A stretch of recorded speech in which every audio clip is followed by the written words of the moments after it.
Берите билет.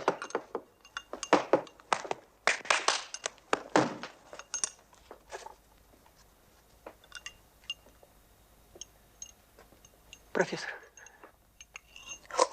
можно еще? Пожалуйста.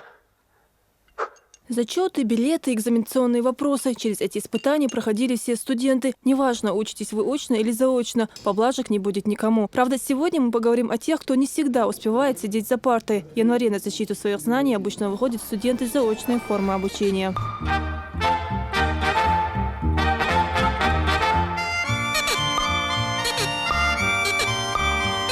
Студенческая жизнь полна сюрпризов. Казусы бывают в жизни каждого. Не всегда приятно вспоминать, как вы стоите у доски и забываете все, что учили предыдущей ночью. Пожалуй, эти же ответы хорошо помнят и сами преподаватели. За изобретение ставлю 5, а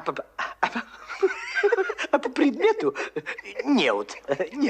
Сегодня свой профессиональный день отмечают студенты всех вузов и СУЗов страны. Его по праву можно считать праздником тех, кто так или иначе причастен к учебному процессу. О Всемирном дне студента некоторые виновники торжества забывают, увлекшись учебой. Другие же, наоборот, с энтузиазмом поздравляют коллег и желают успехов в сдаче сессии. Чтобы все студенты учились хорошо, чтобы без проблем сдавали экзамены, зачеты, чтобы преподы были добрыми, отзывчивыми, чтобы шли навстречу студентам. Чтобы сдать все экзамены и зачеты в срок и потом не бегать. Ислам Чалдаев учится на факультете актерского мастерства. В родном ЧГУ он почти знаменитость. Пишет и декламирует свои стихи в основном на родном языке.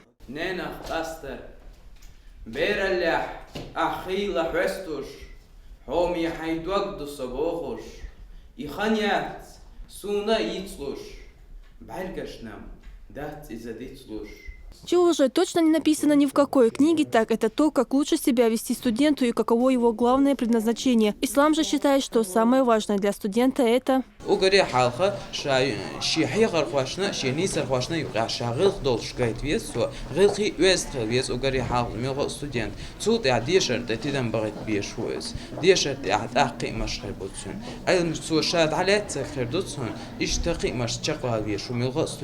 Сегодня сессия заочников подошла к середине. Дальше их ждут бессонные ночи, подготовка к экзаменам. Однако, преодолев очередной барьер на пути к знаниям, они будут с ностальгией вспоминать свои дружеские посиделки и ждать очередную сессию. Ну а в начале февраля на учебу выйдут студенты очной формы обучения. Остается только пожелать им всем удачи. Фатима Магомшарипова, Тамир Хаджиев, Султан Умаров и Зелим Закаев. Новости.